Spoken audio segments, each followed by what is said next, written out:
Ladies and gentlemen, what is up and welcome back to the channel. Today we're going to be continuing the top 5 series, talking about the skill class today, which I know has been a very anticipated video. So many people have been asking for it, so sorry it took a few days to do, but it was a really tough one, the skill class, because I think with the buffs to Winter Soldier and Punisher, like, there's no bad skill champions now. I feel like all of them have some sort of use or interesting synergy or do something a little bit unique.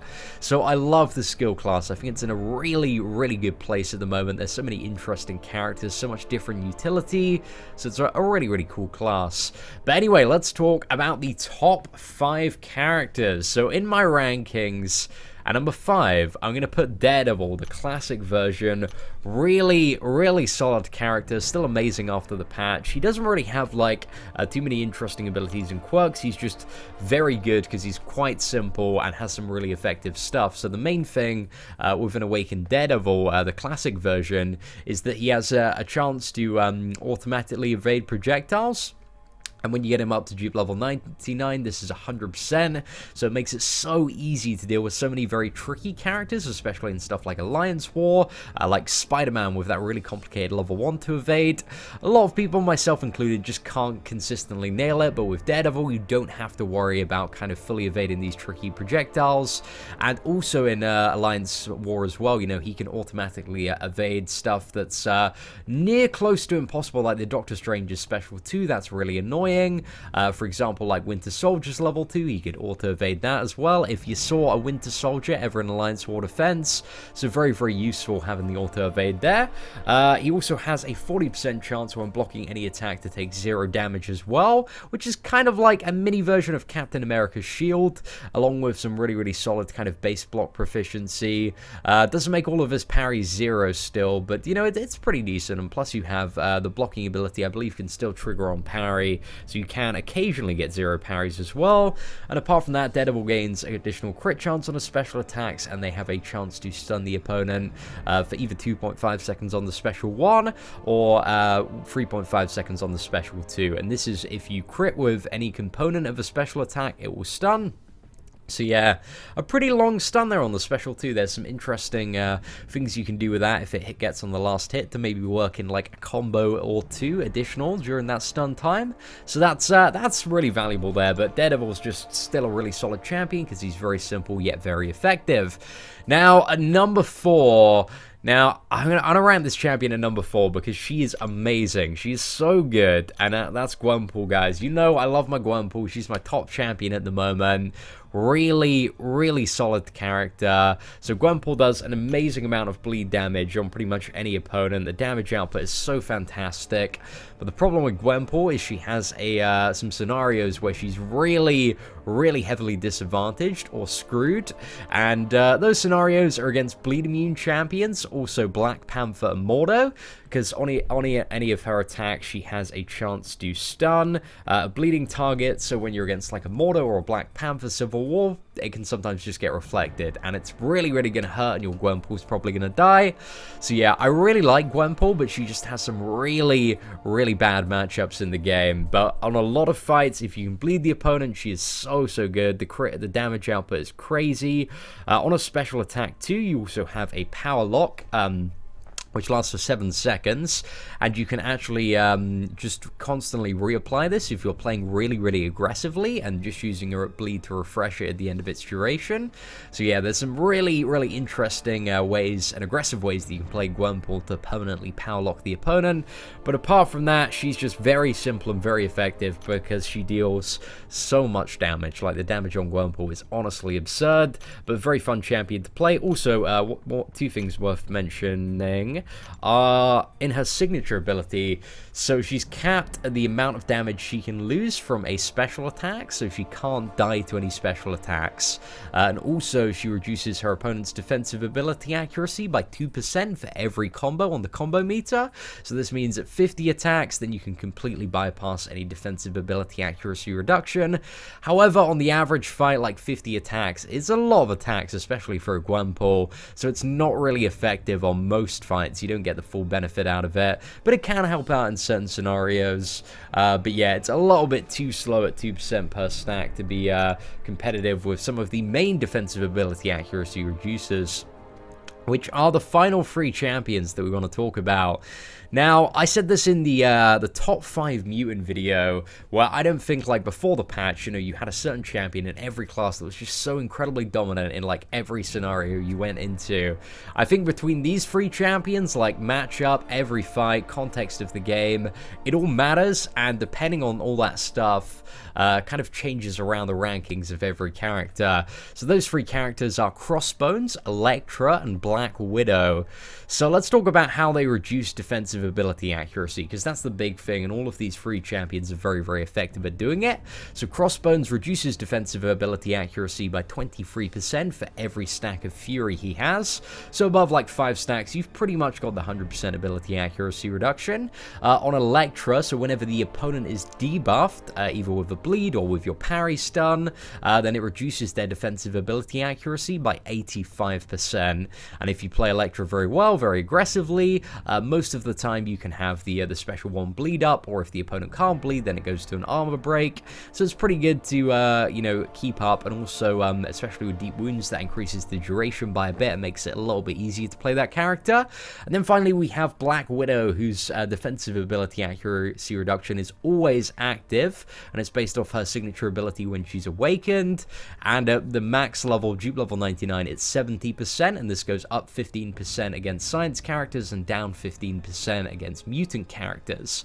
So there are so many different scenarios. Just to talk you through a few examples of where, like, CROSSBONES and Black Widow are far superior is Road to Labyrinth, 3.5 Deadpool, or any character that basically can't be debuffed. So if it relies on you, if there's a fight that doesn't have debuffs but requires defensive ability accuracy reduction, Elektra is going to be very useless, and CROSSBONES and Black Widow are going to be good and perfect options for that.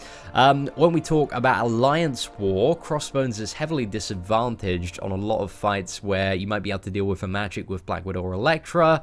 The Mystic Dispersion Mastery is basically CROSSBONES' shot, arrow in the knee. I'd say arrow in the knee. That's the analogy we're going to go with there. So every time a buff expires on the opponent, if you have 5 out of 5 in Mystic Dispersion, which a lot of people do in the top alliances, it will give the opponent, the person you're attacking, 12% power. So CROSSBONES always getting these stacks of Fury so incredibly quickly. Yeah, it's not very good for that. It's not very good for that. You'll find a very, very difficult and tricky time for a lot of fights in CROSSBONES in Alliance War.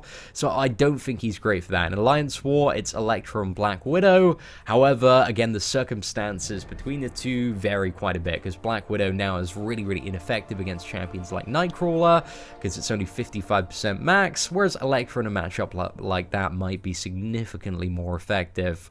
So yeah, it's just base. I think for Alliance War attack in particular, it comes down to Elektra and Black Widow, and it's really which one you enjoy playing more. And also, like, I'd say the option is probably Elektra if you have any less than like 50 dupe levels in your Black Widow, because that's a thing about the character as well, is Elektra doesn't need to be awakened to get that defensive ability accuracy reduction. So if you've got Black Widow awakened, then you need to get her up like quite a few levels before she starts to be like pretty damn effective. But aside from that, I don't know, it's a really, really tricky one. These are all kind of like top 3, again, in some sort of questing scenario where you can have a full crit team. CROSSBONES actually might be the most effective option, because in certain fights with a Captain America crit team, providing you can bait quite aggressively, you're going to have those stacks of Fury up all of the time, and it's just going to be 100% uptime of 100% reduction. So very, very powerful potential there. So that, in regards to their ability to reduce defensive ability accuracy, I think that's kind of where they stand. They all do kind of similar damage. Maybe Black Widow, actually Elektra does a lot of that. If you've got her awakened, she does so much damage when the opponent is sub 25%. Pretty much has an execute mechanic, which increases her crit damage by a ton, especially if you use the Assassin's Mastery. This works well, and also guarantees that every crit under 25% is going to be, every hit under 25% is going to be a crit. So yeah, very, very powerful finisher there for Elektra. But I think overall, I don't know, maybe Black Widow has the most damage output, but it's hard to tell. It's all very, very negligible. It's all about how you can play the game. So what else does CROSSBONES have going for him? Again, you can dash back at the beginning of the fight and hold block down 2 seconds. And that will allow you to start the fight with 3 Fury effects, which is, you know, going to give you like that 60+% ability accuracy reduction buff. Debuff on the opponent, like, straight off the bat. And yeah, he doesn't really have, like, too much else going for him. He has the potential to shrug off buffs when he's awakened, but this only goes up to a maximum of 25% chance, and it's actually increased by 15% when fighting Science Champions, and decreased by 15% while fighting Mutant Champions. So it's kind of like Agent Venom shrug off there for debuffs, but again, it's very unreliable. It's still a very, very low percentage. At the very best case scenario, it's like 40% versus a Science Champion, but again, still very, very low, but might occasionally come in useful, you know, if you're digging into an abomination and maybe you accidentally proc a poison, you don't have enough stacks of fury, that's a way to deal with it. But apart from that, doesn't have too much going. Has a block proficiency debuff. Yeah, so it can he removes perfect block chance and reduces block proficiency with his incinerate debuff on the special too. So that might be a useful thing to bear in mind if you ever need to attack into a blocked opponent. Hey, Crossbones might be your man for that. So yeah, first up we have Crossbones, and now let's look at Elektra and kind of some of the stuff that she does. So again, we talked a little bit about the guaranteed crits under 15%, well, 25% health. It's 15% unawakened, but then when you awaken her, it goes up to 25% and then increases crit damage below that. So really, really good finishing ability there. But as you can see, that's quite a nice to have thing. It doesn't really like make or break the champion, so you don't really need to awaken Elektra for her to be super effective, but awakening her is going to be, you know, quite good for the character's damage output overall. Aside from that, let's just go down. Again, as we were talking about earlier, any opponent that is suffering a debuff has minus 85% reduced defensive ability accuracy. Sometimes in Alliance War as well, because this automatically triggers if you have your opponent has these Suicide Masteries active. So occasionally you run into defenders that have Suicide Masteries, and that's going to be pretty damn good. A pretty damn good matchup for Elektra there. Special attack 1, 100% critical hit chance against bleeding targets. And again, you can see the bleed there is for 7 seconds, 9.5 with willpower, or the armor break is for 9 seconds. Same on the special attack 2. The special attack 1, 75% chance, but it's actually like 2 throws that she does. So you have a pretty good chance of getting at least 1 bleed effect out of those 2 kind of ninja throws there. And the special attack 2, you don't often use this from my experience, just because you want to have the bleed or armor break up 100% of the time to get, you know, the most out of the defensive ability accuracy reduction. But that, yeah, gives a bit of a bleed over 7 seconds. I believe it's actually just 1 hit on the special attack too, so I think the chance to fail the bleed might be a little bit higher there. And finally, she has a very, very short bleed on her special attack 3. But again, when you're playing Elektra, really, it's all about keeping those debuffs, armor breaks up on the opponent. So that's a very important thing to bear in mind. And you never really, you don't often push past the special one, from my experience. And then finally, we have Black Widow. Black Widow doesn't have, you know, too much going on in terms of her additional abilities. Again, the passive ability defensive ability accuracy reduction there. It's pretty much 70%, like 0.001% under that. Again, goes up 15% against Science and down 15 against Mutants. She's a 3% chance to auto evade. This actually can be quite annoying when you're playing the character sometimes. It's a bit of a pain in the butt when you try to parry and automatically evade. Anybody that's played an evade champion will definitely feel that one there. But on her special attacks, Black Widow gains significantly more crit damage and crit rating, so that's still pretty useful.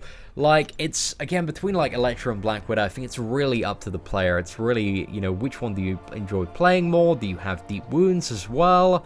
But I think it also just varies fight to fight. I don't think there's overall, like, one better champion. They're both pretty good. They're both pretty good for the most part. Now, finally, let's round off this video by doing some honorable mentions for champions and their utility. So I think Agent Venom is a really great Alliance War defender, especially on a kinetic reactor node. He's really, really good for that. Very annoying enemy to fight. Doesn't need to be awakened to be good. So yeah, Agent Venom's pretty good. He, I don't know if he'd be number 6. Like, they're all so good champions. It's really hard to choose. You also have Punisher. Punisher got jacked up a little bit in the patch. Very, very fun bleed character to play, but doesn't have much utility. Same story with Black Panther, really. A lot of bleeds, a lot of damage, but not much utility there. Still a very fun character to play, play, though. Winter Soldier got juiced up a little bit. He's now got significantly better damage output, and also he's a random power drain when he's awakened. So that one's a little bit unreliable to be a solid power drain champion, but it's nice to have alongside a champion that does quite a nice amount of damage. And, you know, the power drain, it's something interesting to bear in mind, might come in useful in the future.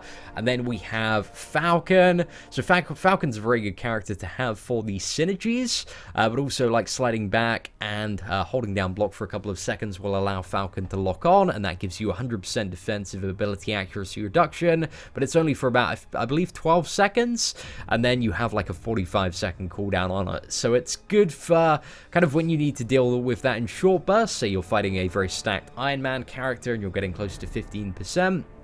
If you were to slide back, trigger the locked on, it would totally negate his arc overload, so you can just damage through that. So that's maybe an interesting synergy to bear in mind, but that's a very, very rare scenario to happen. But I just wanted to, you know, start fueling some creative ideas for Falcon's locked on there. Then you have Netflix version of Daredevil. Netflix version of Daredevil is an armor-breaking god, very, very fun character to play, but again, doesn't really have great utility in comparison to the regular Daredevil, because his chance to auto-evade projectile attacks caps out at 15%, so it's a very, very low chance. Then we have Moon Knight. Moon Knight is a great damage dealer, has a stun on the full moon cycle as well, so that can be very, very useful. But yeah, Moon Knight's just a great damage dealing champion. And then we have Hawkeye. Hawkeye has a power drain on his special one, has some nice bleed damage now, especially with the patch. Doesn't really need to be awakened to be great. He gets that really, really big bleed when he's awakened though, so that's pretty useful. But apart from that, Hawkeye, simple yet effective champion, quite fun to play. Then we have Black Panther Civil War. Black Panther Civil War is an amazing Alliance War defender. He's so, so good, especially on like any armor up node. Any node that already has like an armor up buff on it, like put him on, and then he's always going to have his stun reflect active. So that's a very, very useful tip there for your Alliance War defense. And then finally we have KARNAK, who's just kind of just under my webcam, should I say. So KARNAK is a pretty cool character. He has a 80% defensive ability accuracy reduction on a special attack free, but the kind of problem with that is most fights and scenarios where you need that defensive ability accuracy reduction, you can't really or don't really want to wait till the special free to get it active.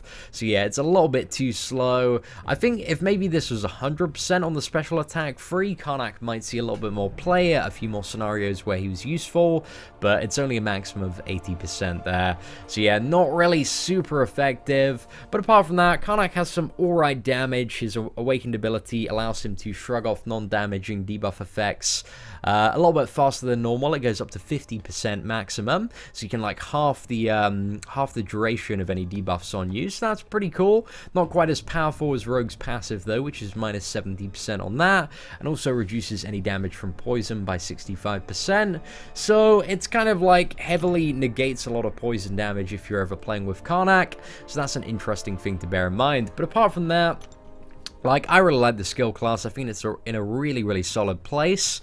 So I hope you enjoyed this top 5 video on the top 5 skill champions in Marvel Contest of Champions patch 12.0. If you did like the video, feel free to leave a like. That'd be greatly appreciated. Apart from that, take care, and I hope that you have an absolutely fantastic day.